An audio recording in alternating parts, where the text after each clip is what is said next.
Bueno, muy bien, hermanos. Efesios capítulo 3, versos 14 al 21, es la porción de la palabra de Dios que estamos analizando en estos días. Venimos nosotros haciendo una serie de mensajes sobre la carta del apóstol Pablo a los Efesios, y ya por la gracia del Señor hemos llegado al capítulo 3. Y en este capítulo 3 y en estos versos del 14 al 21, con lo que nosotros nos hemos encontrado es con esta oración.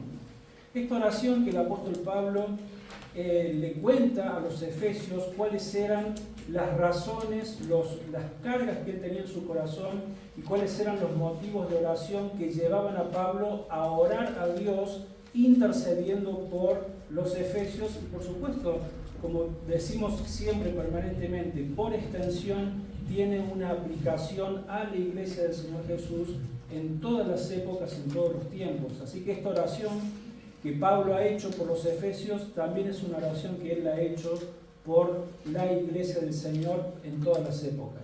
Entonces, naturalmente eso nos incluye. Y nosotros venimos viendo de que esta no es la primera vez que Pablo le dice a los efesios que él está orando por ellos a Dios, sino que esta es la segunda oración que encontramos nosotros en la carta a los efesios, donde Pablo manifiesta justamente esto, sus intercesiones, sus motivos de oración a Dios. En la primera oración, que nosotros ya la vimos, ya estuvimos analizando allí en Efesios capítulo 1, verso 15 al 23, los invito a ir allí a Efesios capítulo 1, vamos a leer, no toda la oración, pero sí, vamos a leer solamente del verso 16 al 19, pero para recordar, en esta primera oración que Pablo ha hecho por los efesios, lo que él ha hecho es decir, yo estoy orando por ustedes para que el Señor les dé entendimiento, les dé conocimiento, que ustedes puedan entender de que Dios es un Dios todopoderoso. Leamos allí en Efesios capítulo 1, verso 16 al 19.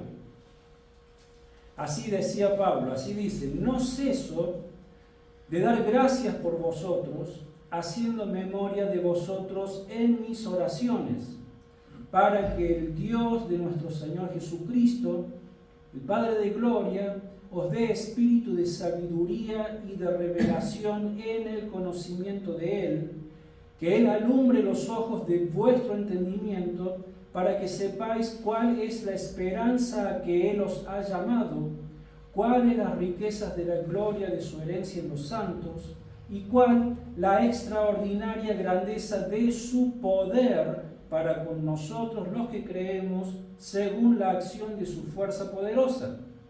Entonces, ahí tenemos cuáles eran los motivos de oración que Pablo hacía a Dios en esta primera oración que Pablo nos cuenta aquí en la carta a los Efesios.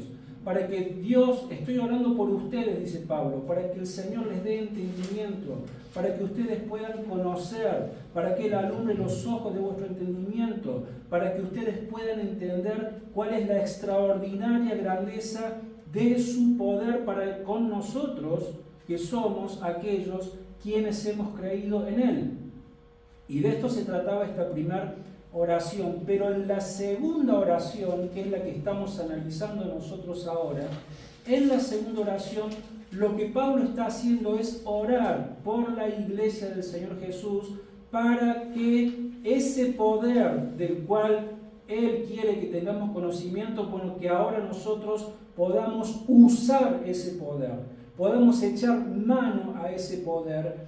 Y entonces ahora vamos a leer Efesios capítulo 3, verso 14 al 21, que contiene toda esta oración. No vamos a analizarla toda hoy solamente vamos a analizar la mitad del versículo 17, pero vamos a leer toda la oración. Entonces, Efesios capítulo 3, verso 14 al 21, Pablo dice: por esta causa doblo mis rodillas ante el Padre de nuestro Señor Jesucristo, de quien toma nombre toda familia en los cielos y en la tierra, para que os dé conforme a las riquezas de su gloria, el ser fortalecidos con poder en el hombre interior por su Espíritu, que habite Cristo por la fe en vuestros corazones, a fin de que, arraigados y cimentados en amor, seáis plenamente capaces de comprender con todos los santos cuál sea la anchura, la longitud, la profundidad y la altura, y de conocer el amor de Cristo que excede a todo conocimiento, para que seáis llenos de toda la plenitud de Dios. Y a aquel que es poderoso para hacer todas las cosas mucho más abundantemente de lo que pedimos o entendemos, según el poder que actúa en nosotros, a Él sea gloria en la Iglesia en Cristo Jesús, por todas las edades, por los siglos de los siglos. Amén. Vamos a nuestro Dios en oración. Padre Celestial, Señor, nos acercamos nuevamente a ti. Señor, gracias por ser nuestro Dios. Gracias por habernos dejado tu palabra. Gracias porque por medio de ella nos ayudas a conocerte cada día más. Y Señor, una vez más, pedimos de que aquella oración que el apóstol Pablo hizo por los efesios, que también siga siendo nuestra oración. Señor, te rogamos que alumbres los ojos de nuestro entendimiento, que nos ayudes a poder entender lo que significa que sos ese Dios todopoderoso, y que ese poder, Señor, está a disposición de tu pueblo, de que tú ya nos has dado todo lo que necesitamos para transitar por esta vida hasta que estemos del otro lado de la gloria por los siglos de los siglos, como cantábamos recién.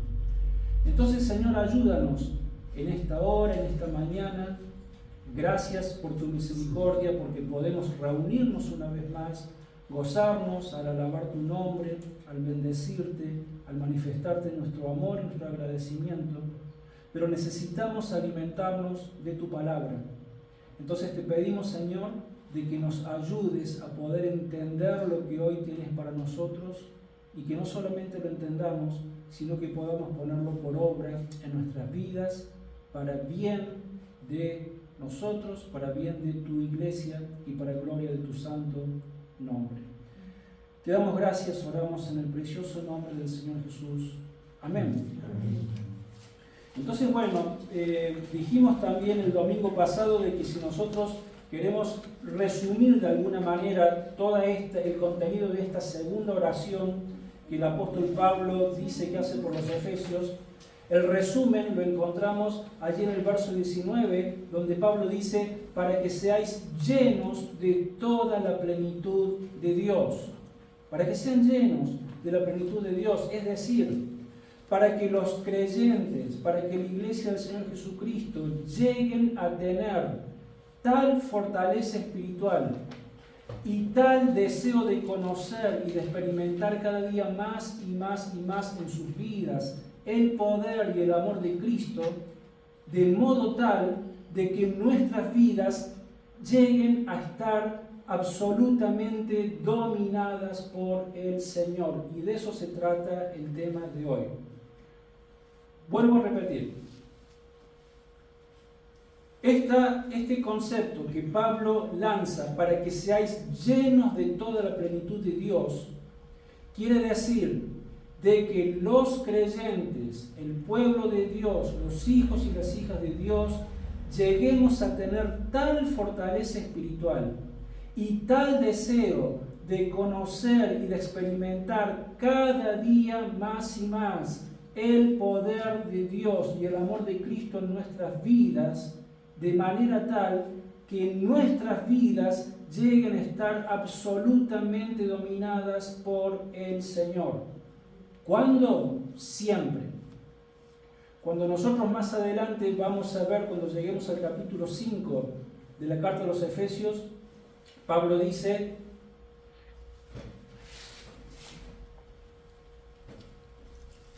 antes bien, sed llenos del Espíritu Santo.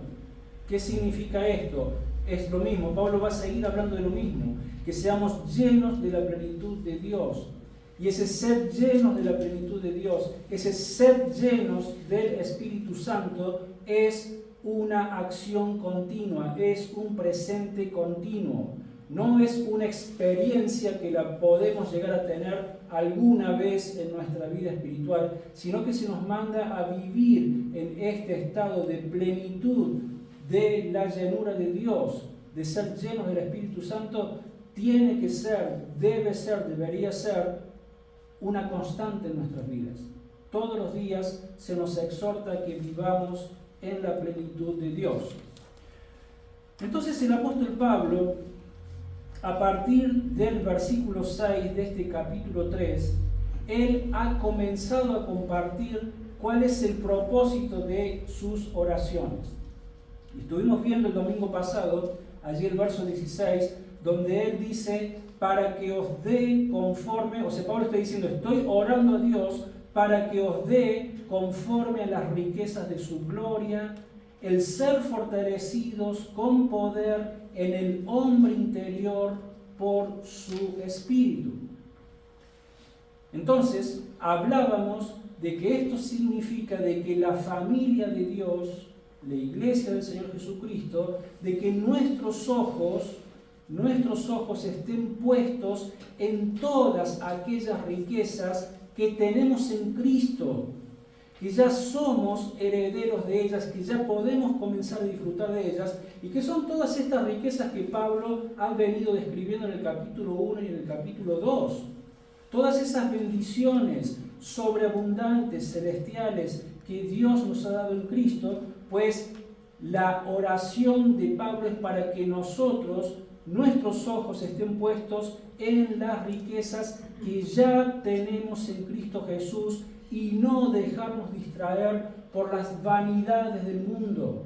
Hay tantas cosas en las que muchas veces ponemos nuestra atención, dedicamos nuestro tiempo y nos vamos detrás de esas cosas, y en realidad la gran pregunta es, ¿necesitamos invertir tiempo en aquellas cosas? A mí me encanta ir al supermercado, porque me doy cuenta de la infinidad de cosas que hay que no me hacen falta. Y voy solamente a lo que preciso. Así que salgo con mi changuito con 2 o 3 cosas nada más. Pero todo el resto digo, gracias Señor, porque nada de esto me hace falta. Hay tantas cosas en las que nosotros podemos invertir nuestro tiempo, nuestros recursos, nuestro todo, y después decís, esto es vano, no me sirve. ¿Por qué no mejor enfocarme en aquellas cosas que realmente Dios me manda enfocarme? Y es en todas estas bendiciones y en todas estas riquezas que tenemos en Cristo Jesús, que es lo que también Pablo viene descubriendo en esta preciosa carta a los Efesios. Entonces también vimos que por causa de esto se nos llama a la obediencia de la palabra de Dios.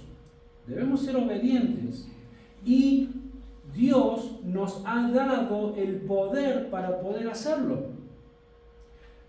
Dios nunca le va a pedir a alguien que no es su hijo, que no es su hija. Dios nunca le va a pedir a alguien, a un incrédulo, nunca le va a pedir, ¿por qué no estás haciendo mi voluntad? A quienes Dios exhorta a que andemos en su voluntad es a aquellos que ya pertenecemos a Él. Aquellos que no son de Cristo no tienen la capacidad para poder hacerlo. Recordemos, están muertos en sus delitos y pecados, y un muerto nada puede hacer. Es solamente en el momento que Dios tiene misericordia de nosotros, que nos resucita, que nos da un nuevo corazón, que porque nos imparte su vida espiritual podemos ver a Cristo, podemos ver el Evangelio, entendemos, creemos, y recién a partir de ese momento nosotros podemos comenzar a entender su voluntad, y no solamente entenderla, sino a poder llevarla a la práctica, porque ahora el poder de Dios está en nosotros, porque su Espíritu Santo está en nosotros. Entonces, se nos manda a obedecer la palabra de Dios, porque el poder para poder obedecerla ya Dios nos lo ha dado. Y eso forma parte de todo este combo de riquezas incomparables que Dios nos ha dado en Cristo. Debemos disciplinar nuestra mente, podemos hacerlo, porque tenemos todos los recursos que necesitamos. Dios nos lo ha dado la vida, nos ha dado la nueva vida espiritual, nos ha dejado su palabra, no nos ha dejado ciegos para que andemos a tientas, nos deja su palabra y nos da su Espíritu Santo para que podamos entenderla y llevarla a la práctica. Entonces, allí están todas esas riquezas que tenemos en Cristo Jesús.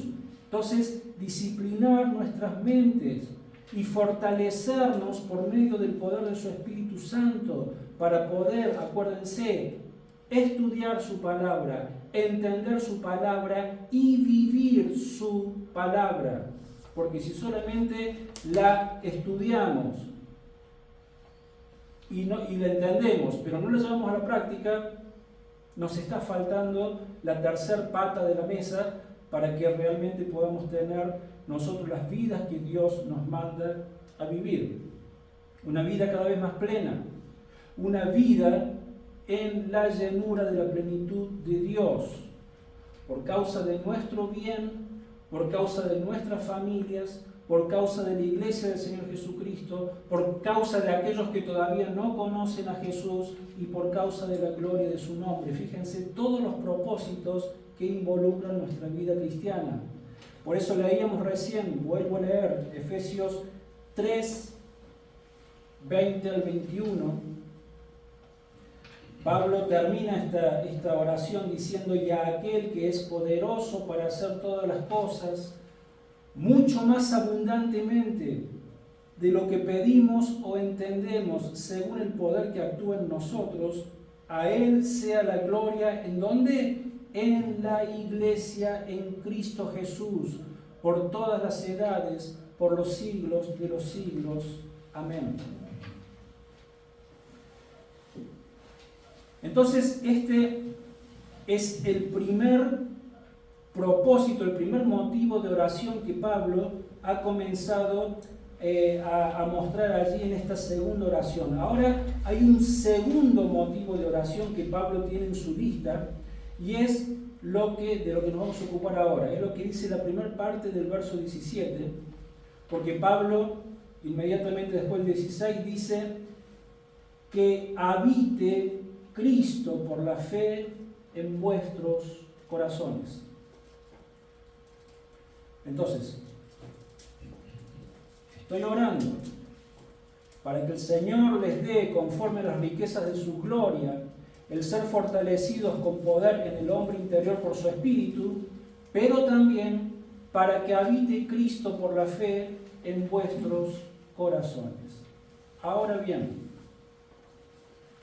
no sé si les pasa a ustedes, pero ni bien nos encontramos con este motivo de oración, a mí me surge una pregunta, me surge una gran pregunta. Porque si Pablo le está escribiendo en este momento, ¿a quién? A los Efesios. Le está escribiendo a la iglesia de los Efesios.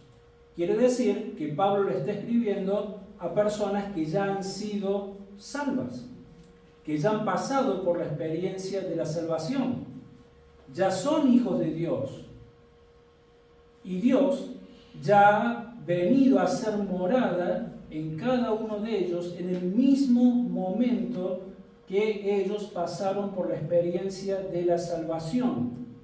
Dios ha venido a ser morada por su Espíritu Santo, ¿no es así? Entonces, ¿cómo es posible de que Pablo esté orando para que Cristo habite en sus corazones, si Cristo ya está morando en sus corazones? ¿Cómo se entiende la oración de Pablo?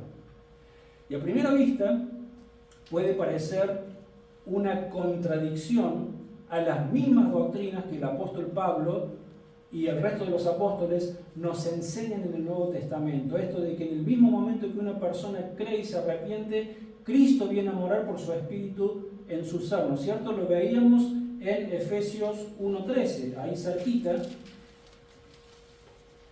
Pablo ha dicho: en Él también vosotros, habiendo oído la palabra de verdad, el evangelio de vuestra salvación, y habiendo creído en Él, ¿qué fue lo que pasó? fuisteis sellados con el Espíritu Santo de su promesa.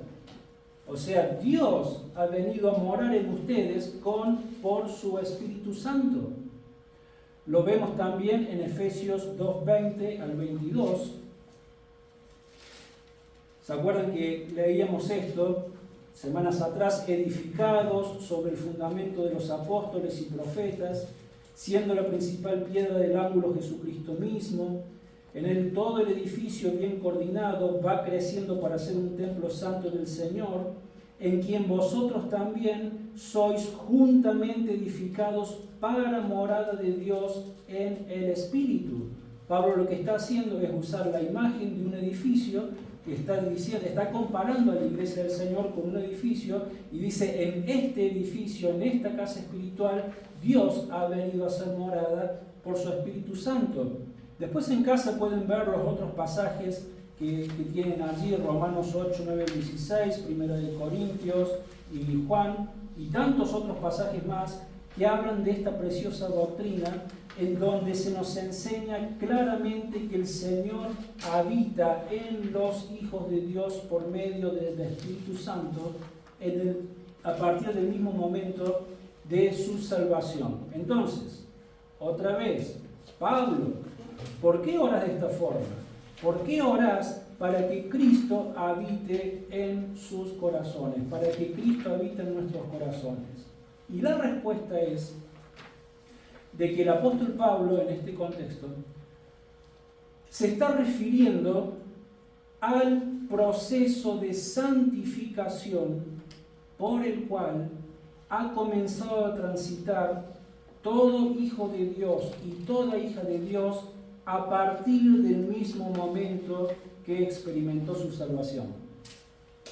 A esto se está refiriendo Pablo, a un proceso de santificación. Entonces, Cristo vive en los hijos de Dios desde el mismo momento que la persona aceptó el Evangelio, se arrepintió de sus pecados, creyó en el Señor Jesucristo, experimentó el perdón de Dios y ha nacido de nuevo. De eso no tenemos duda.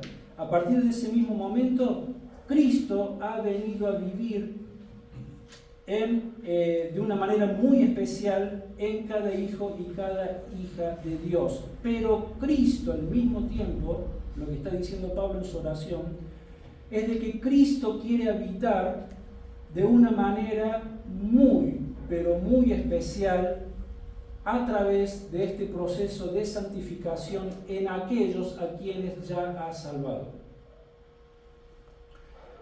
Entonces, hablemos un poco acerca de lo que es el proceso de la santificación. Entonces Pablo dice: para que habite Cristo por la fe en vuestros corazones.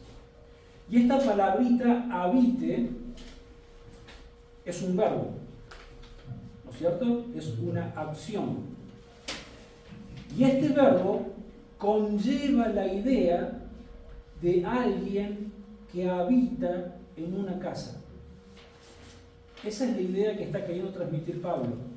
Entendemos de que todo el tiempo, no solamente Pablo, pero Pablo todo el tiempo es como que va jugando con el lenguaje figurado. En un momento ha comparado a la iglesia con un edificio, en otro momento lo compara con una familia, en otro momento lo compara con un cuerpo. Ahora lo está comparando con una casa, con una habitación. Entonces lo que está diciendo él ahora, la idea es de alguien que vive en una casa. Y teniendo en cuenta que Pablo acaba de decir en el verso 16, él ha estado orando para que seamos fortalecidos en el hombre interior por su Espíritu Santo. Y esto otra vez significa de que nuestras vidas estén completamente controladas por el Señor. Esta figura que Pablo usa ahora de habitar no solo es de alguien que vive y habita solamente una parte de la casa en la que vive, sino que se está refiriendo a alguien que tiene acceso a todos y cada uno de los ambientes y de los rincones de esa casa. Es decir, que esa persona ha tomado el control absoluto de la casa. No es que solamente accede a una o a dos habitaciones, sino que está habitando y tomando control y posesión y dominio de toda una casa. Obviamente, de que en la oración de Pablo, ese habitante, ¿quién es? Cristo. Y esa casa, ¿quién es? Nuestro corazón. Por eso Pablo dice, para que habite Cristo por la fe en vuestros corazones. Cristo es el habitante, nuestros corazones son su casa. Deben ser su casa. Entonces lo que está haciendo Pablo, sencillamente Pablo ora para que Cristo tome el control total de nuestro corazón, para que Cristo tome el control total de nuestra vida, de nuestro corazón, y que nosotros no se lo impidamos, porque saben que nosotros podemos impedir eso, podemos hacerlo. Pero la oración de Pablo es para que Cristo pueda tomar el control total. ¿Y de qué manera nosotros podemos impedir que Cristo tome el control total de nuestros corazones? Sencillamente, no renunciando a alguna forma de pecado que todavía ocupa lugar en mi corazón y que no le ha cedido el lugar a Cristo que Cristo merece ocupar en mi corazón y en mi vida. Pecados.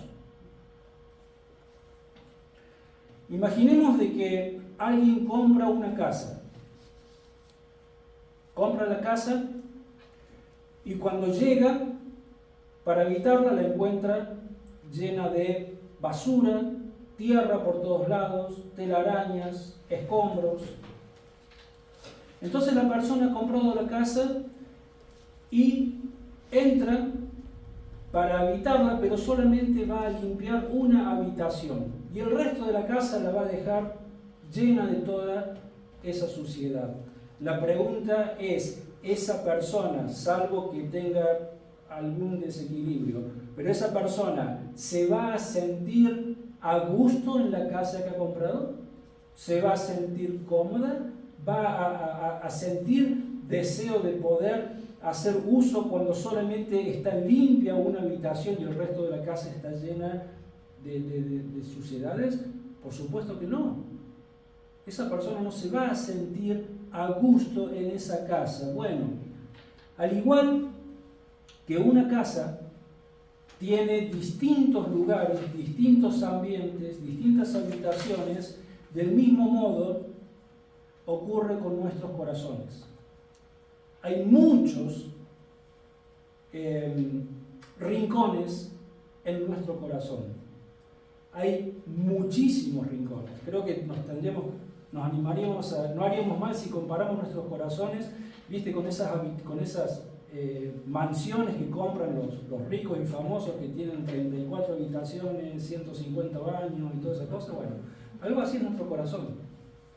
Tiene muchos rincones, muchas habitaciones. Y lo cierto es que cuando el Señor Jesucristo llega a la vida de una persona a la que salva, y Cristo adopta a esa persona como hijo o como hija, desde el momento que Cristo llega a la vida de esa persona, ¿qué es lo único que Cristo encuentra en cada una de las habitaciones de nuestro corazón? ¿Hay alguna sola habitación que esté limpia?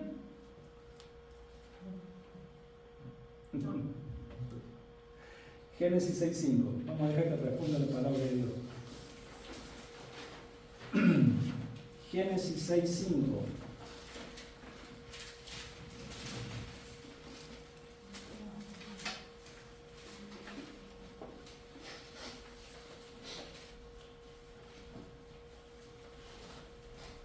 Dice, vio Jehová que la maldad de los hombres era mucha en la tierra,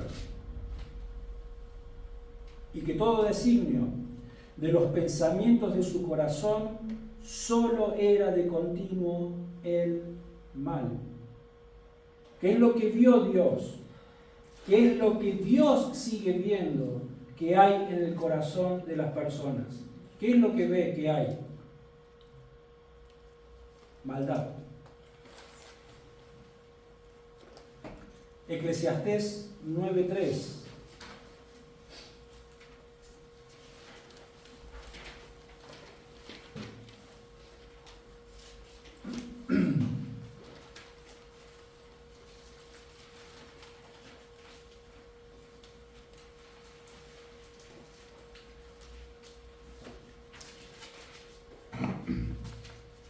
Dice: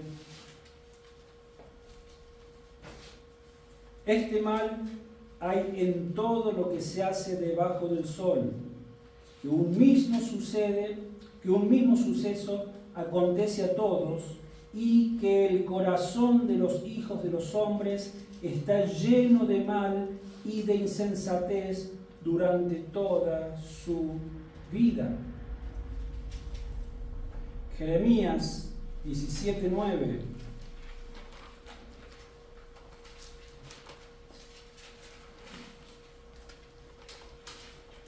Dice el profeta: engañoso es el corazón más que todas las cosas y perverso, ¿quién lo conocerá?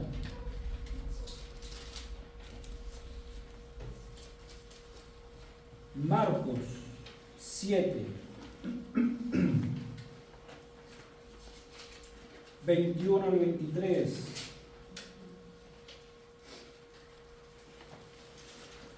Este es el mismo Señor Jesucristo que dice: porque de dentro del corazón de los hombres salen los malos pensamientos, los adulterios, las fornicaciones, los homicidios, los hurtos, las avaricias, las maldades, el engaño, la lujuria, la envidia, la calumnia, el orgullo y la insensatez.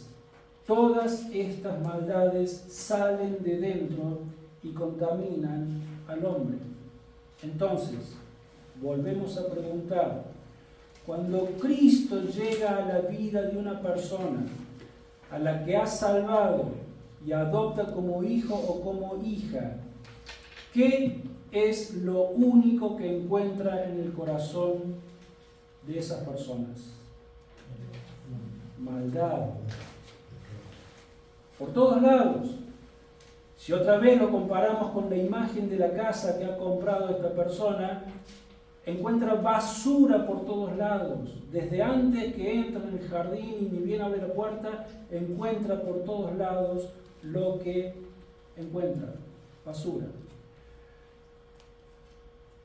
Entonces, cuando Cristo viene a vivir en el corazón de estas personas que se han convertido a Él y se arrepienten de su maldad y se arrepienten de sus pecados, y Cristo y Dios nos perdona por la obra que Cristo hizo en la cruz, en ese mismo momento, como vimos también recién, ¿qué ocurre? El Espíritu Santo viene a hacer morada en la vida de esa persona.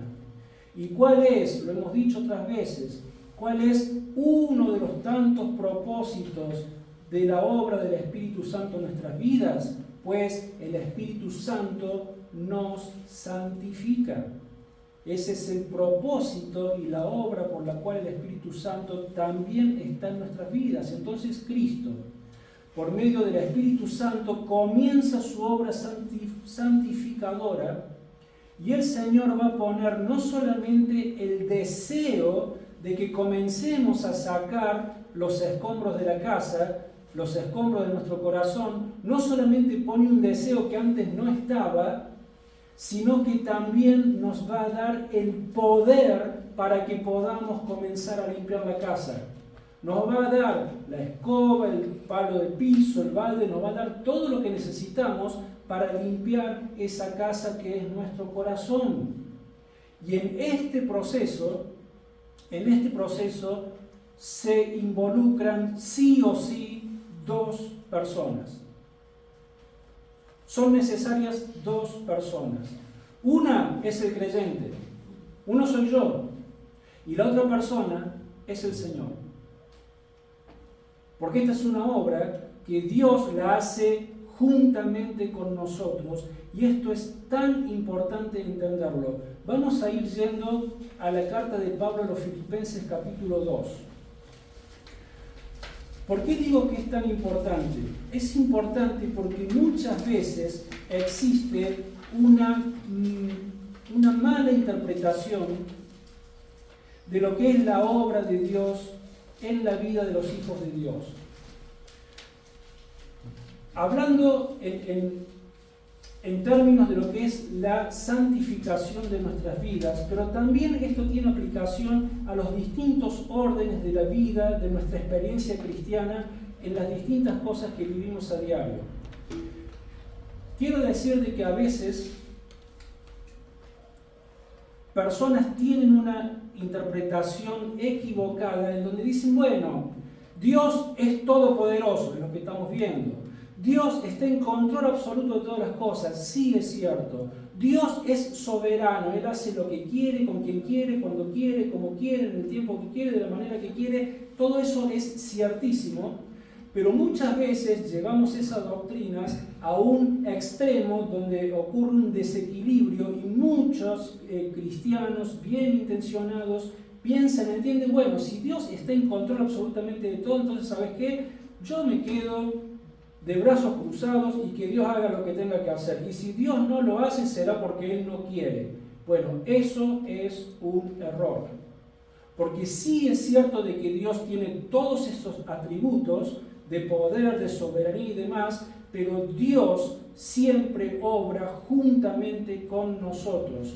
Nuestra responsabilidad nunca se anula ante el poder de Dios. Somos responsables de trabajar juntamente con Dios.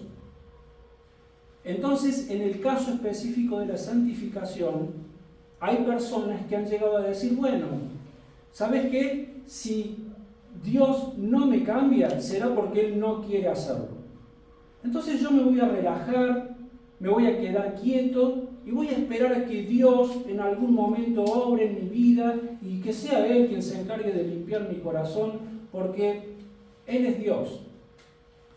Y lo que ocurre con esas personas de que nunca vas a ver de que dan ni un solo paso de cambio, porque esta no es la verdad. Después están los otros que se van al otro extremo y dicen, no, yo voy a hacer todo lo posible, voy a poner, a partir de ahora, ¿sabes qué? Salgo a la calle y voy a ser la persona más santa de la tierra. Y voy a cumplir con todo lo que Dios me pide y ya vas a ver cómo le pongo frente a la vida y nadie, y salen. Y les dura ese impulso media cuadra, porque se dan cuenta de que en sus propias fuerzas no pueden vencer las adversidades del mundo, del pecado, de la carne ni de Satanás. Entonces, ¿cuál es el equilibrio? ¿Cuál es la receta, la fórmula, si se quiere, que Dios nos da? Filipenses capítulo 2, versos 12 al 13.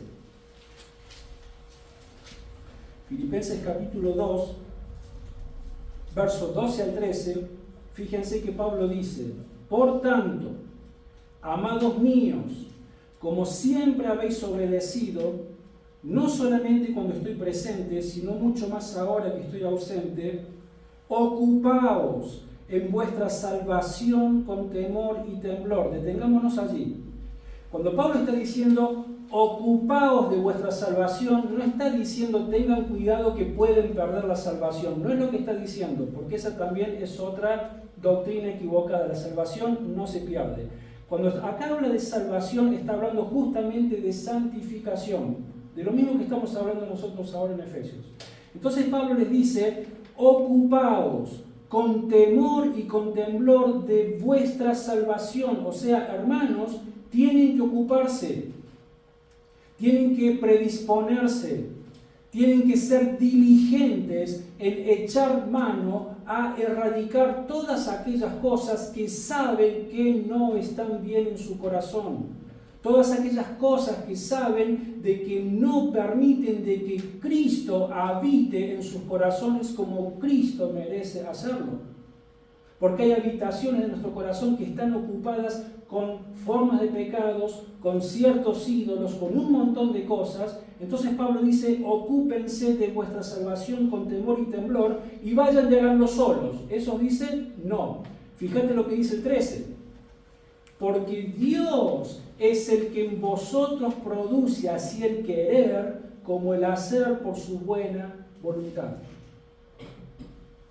¿Pueden ver? Yo siempre, inevitablemente, cuando leo este pasaje y hablo de estas cosas, se me viene a la mente el box y pol. Todos los conocemos. Tenés dos pomitos. ¿Viste? Si vos querés pegar algo usando solamente uno o el otro, ¿funciona? No. ¿Qué tenés que hacer? Mezclar un poco de cada uno y allí es poderoso y pega. Con esto pasa lo mismo, es la fórmula. Tenemos que ocuparnos de nuestra salvación, de nuestra vida de santificación, pero al mismo tiempo dependiendo de esta obra poderosa que Dios ha empezado en nosotros, porque Dios es el que en nosotros produce el querer como el hacer, porque esta es su buena voluntad.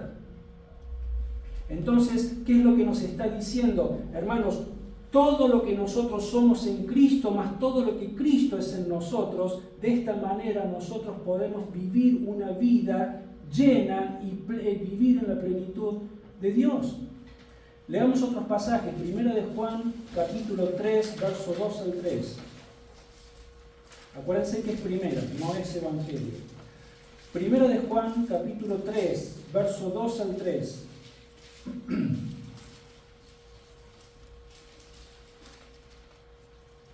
Dice Juan: amados, ahora somos hijos de Dios, y aún no se ha manifestado lo que hemos de ser, pero sabemos que cuando Él se manifieste, seremos semejantes a Él, porque lo veremos tal como Él es.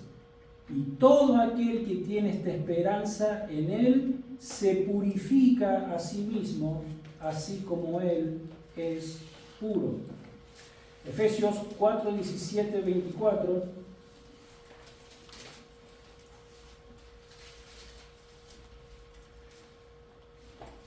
Esto pues digo y requiero del Señor, que ya no andéis como los otros gentiles que andan en la vanidad de su mente, teniendo el entendimiento entenebrecido, ajenos de la vida de Dios por la ignorancia que en ellos hay, por la dureza de su corazón. Estos, después que perdieron toda sensibilidad, se entregaron al libertinaje para cometer con avidez toda clase de impureza. Pero vosotros no habéis aprendido así sobre Cristo, si en verdad lo habéis oído y habéis sido por Él enseñados conforme a la verdad que está en Jesús. En cuanto a la pasada manera de vivir, despojaos del viejo hombre que está corrompido por los deseos engañosos. Renovaos en el espíritu de vuestra mente y vestíos del nuevo hombre creado según Dios en la justicia y santidad de la verdad. ¿Se dan cuenta? Hay una exhortación directa, es un imperativo. El Señor nos manda a que nos ocupemos de nuestra vida de santidad. Leamos el último en este sentido, Primera Tesalonicenses,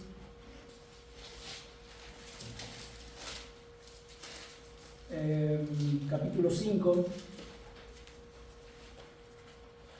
verso 19 al 24. Primera Tesalonicenses, capítulo 5, verso 19 al 24. Dice Pablo: no apaguéis al Espíritu. Esto significa, no impidan que el Espíritu Santo ocupe cada rincón de su corazón. Entonces se dan cuenta que nosotros tenemos la capacidad para apagar la obra del Espíritu.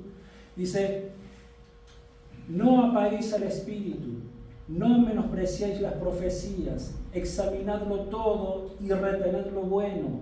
Absteneos de toda especie de mal. Que el mismo Dios de paz os santifique por completo y todo vuestro ser, espíritu, alma y cuerpo, sea guardado irreprochable para la venida de nuestro Señor Jesucristo. Fiel es el que os llama, el cual también lo hará. Pueden ver permanentemente nuestra responsabilidad sumado al poder y a la obra santificadora de Dios por su Espíritu Santo. Hermanos, Dios no nos ha dejado solos. Dios nos manda, nos exhorta a hacer todas estas cosas, pero Él está con nosotros, Él está en nosotros, y por el poder de su presencia en nosotros es posible de que nosotros sigamos avanzando y creciendo en nuestra vida cristiana de santificación. No apaguéis al Espíritu Santo, acabamos de leer. ¿Por qué dice esto? Por lo que dijimos recién. Porque el creyente voluntariamente puede resistir la obra santificadora que Cristo por su Espíritu Santo quiere hacer en nuestros corazones. ¿De qué manera lo resistimos? No renunciando a ciertas formas de pecado que aún el cristiano continúa adorando como a un ídolo y lo continúa todavía teniendo ahí en alguna de las habitaciones de su corazón. Aunque entre los ojos de Dios nada podemos ocultar, ¿no es así? Pero cada uno de nosotros sabemos qué es lo que tenemos. Si tuviéramos esa mansión y tuviésemos invitados, ¿estaríamos en condiciones de mostrarle toda la casa?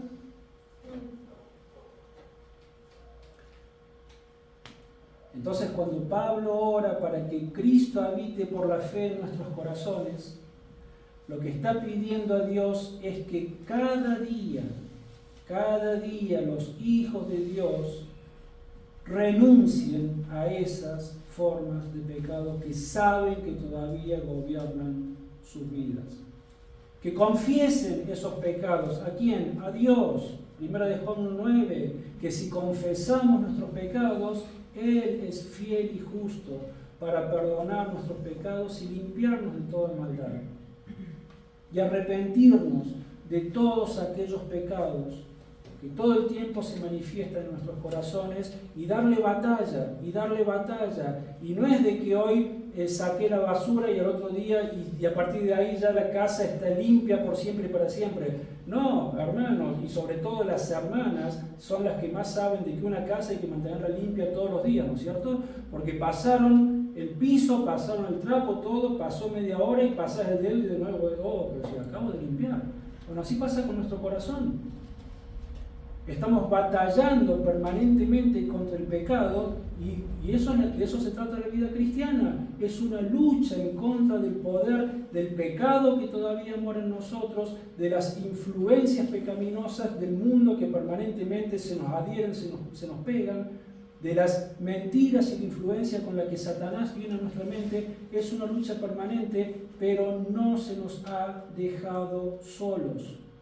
Entonces, en la medida de que nosotros predisponemos nuestro corazón, nuestra voluntad, nuestro tiempo, no estamos distraídos con las vanidades del mundo, sino que nuestros ojos están puestos en las bendiciones que Dios nos ha dado en Cristo Jesús, pues de esa manera estamos permitiendo que Cristo tome el control absoluto por su Espíritu Santo de esta casa que es nuestro corazón y que es nuestra vida. Vamos a terminar leyendo dos pasajes más. Romanos capítulo 7. Como decimos, esta lucha es real. A veces se pone muy difícil nuestra lucha contra el pecado, pero ¿saben qué? Los hijos de Dios no tienen excusas. No tienen excusas para vivir llenos de la plenitud de Dios. Y si el apóstol Pablo está orando en estos términos, es porque eso es posible. Dios no nos va a pedir algo que sea imposible, porque sería injusto. Dejaría de ser un Dios santo. Lo que Dios nos está exhortando a hacer es porque es absolutamente posible en nuestras vidas. No tenemos excusas para no vivir una vida llena de la plenitud de Dios. Romanos capítulo 7, versos 18 al 25.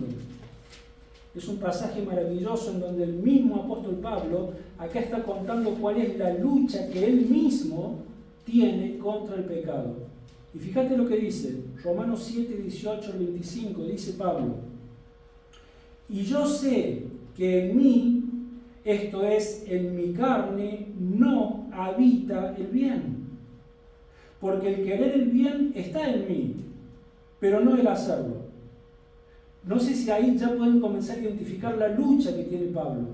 Pablo es un hijo de Dios, el Espíritu Santo de Dios está en él. El Espíritu Santo ha comenzado a hacer su obra santificadora y Pablo dice: yo deseo en una parte de mi ser, anhelo hacer lo bueno, pero en realidad no lo hago. Verso 19: no hago el bien que quiero, sino el mal que no quiero, eso hago. Y si hago lo que no quiero, ya no lo hago yo, sino el pecado que está en mí. Así que queriendo yo hacer el bien, hallo esta ley, que el mal está en mí, pues según el hombre interior, me deleito en la ley de Dios. Pero veo otra ley en mis miembros, que se rebela contra la ley de mi mente y que me lleva cautivo a la ley del pecado que está en mis miembros. Y esto que dice ahora es fantástico, dice: miserable de mí, ¿quién me librará de este cuerpo de muerte? Esa es la lucha del cristiano. El cristiano, aquel en quien realmente el Espíritu Santo ha comenzado a hacer esa obra santificadora, el cristiano no se goza más en el pecado, ya no encuentra satisfacción en el pecado, sin embargo, se sigue sintiendo atraído por las cosas pecaminosas porque todavía la naturaleza pecaminosa está en nosotros. Y Pablo está diciendo: sostengo esta lucha todos los días de mi vida. Miserable de mí, ¿quién me librará de este cuerpo de muerte? Y hay algunos comentaristas, y esto nos sirve mucho para entender lo que Pablo posiblemente, cuál es la figura que ahora Pablo está usando. Cuando él dice: ¿quién me librará de este pecado, de este cuerpo de muerte? En aquellos tiempos había una forma de castigo que era horrible. Cuando una persona mataba a otra y era encontrado que era culpable de homicidio, entonces ese asesino, la forma que él lo condenaban para que pagara su culpa, agarraban y le ataban a su espalda el cuerpo muerto de la persona que había asesinado. Y se lo ataban y comenzaba, se imaginan, la corrupción de ese cadáver hasta que el asesino moría por infección y qué sé yo. Bueno, Pablo está usando, algunos sostienen, esta figura y dice: ¿quién me librará de este cuerpo de muerte? O sea, ¿quién me va a librar de esta lucha que sostengo contra el pecado? Porque no me lo puedo sacar de encima. Lo tengo atado ahí atrás, como un cadáver que me quiere corromper todo el tiempo, todo el tiempo. Miserable de mí. Pero ¿qué dice el verso 25? Porque ahí no termina lo que Pablo está diciendo. Él dice: gracias doy a Dios por Jesucristo Señor nuestro. Así que yo mismo con la mente sirvo a la ley de Dios, pero con la carne a la ley del pecado. O sea, hay una realidad en mi vida, pero al mismo tiempo doy gracias a Dios por Jesucristo Señor nuestro. ¿Por qué? Por lo que continúa diciendo en el capítulo 8. Vamos a leer verso 1 y después vamos a saltar al 9. ¿Qué dice? Ahora pues, ninguna condenación hay para los que están en Cristo Jesús, los que no andan conforme a la carne, sino conforme al Espíritu.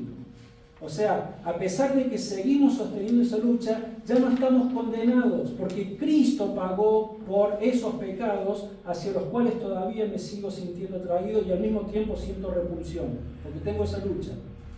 Gracias que Dios me libró de la condenación y por Él encontré perdón de pecados, pero no solamente eso, sino que no hay condenación para los que están en Cristo Jesús. ¿Y por qué se caracterizan los que están en Cristo Jesús? Porque ya no andan conforme a la carne, o sea, ya no andan viviendo una vida práctica y deliberada en el pecado, sino que andan conforme al Espíritu.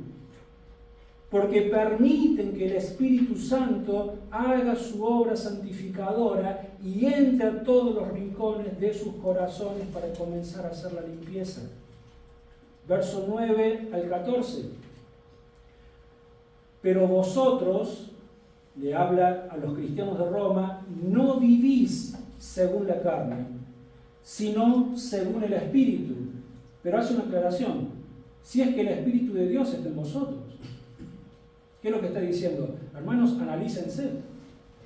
Lo hace en la carta a los Corintios, la segunda de los Corintios también. Nos dice, examinaos a vosotros mismos, o no saben si Cristo está en ustedes o no. Examínense a ustedes mismos. ¿Cuál es la evidencia santificadora en sus corazones de que Dios ha hecho morada en cada uno de ustedes? ¿Están experimentando la obra santificadora o no? Entonces, pero vosotros no vivís según la carne, sino según el Espíritu, si es que el Espíritu de Dios está en vosotros. Y si alguno no tiene el Espíritu de Cristo, no es de él. Pero si Cristo está en vosotros, el cuerpo en verdad está muerto a causa del pecado, pero el Espíritu vive a causa de la justicia. Y si el Espíritu de aquel que levantó de los muertos a Jesús está en vosotros, el que levantó de los muertos a Cristo, Jesús, vivificará también vuestros cuerpos mortales por su Espíritu que está en vosotros. Así que, hermanos, deudores somos, no a la carne, para que vivamos conforme a la carne, porque si vivís conforme a la carne moriréis. Pero si por el Espíritu hacéis morir las obras de la carne, viviréis. Todos los que son guiados por el Espíritu de Dios son hijos de Dios.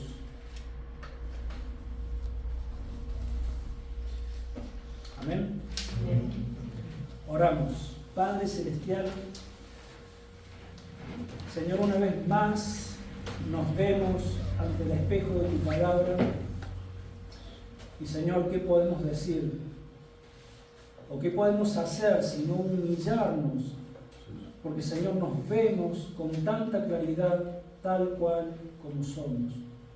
Pero también vemos al mismo tiempo tu inmensa misericordia, tu infinita gracia sobre nuestras vidas, que a pesar de ser lo que somos, a pesar de ser lo que éramos, un día decidiste revelarte a nosotros, darnos vida, mostrarnos a tu Hijo en la cruz muriendo por nuestros pecados, ayudándonos, Señor, a arrepentirnos, a confiar en ti, y por esa razón, por tu bondad y por tu amor, nos has incorporado a tu familia, nos has adoptado como hijos e hijas.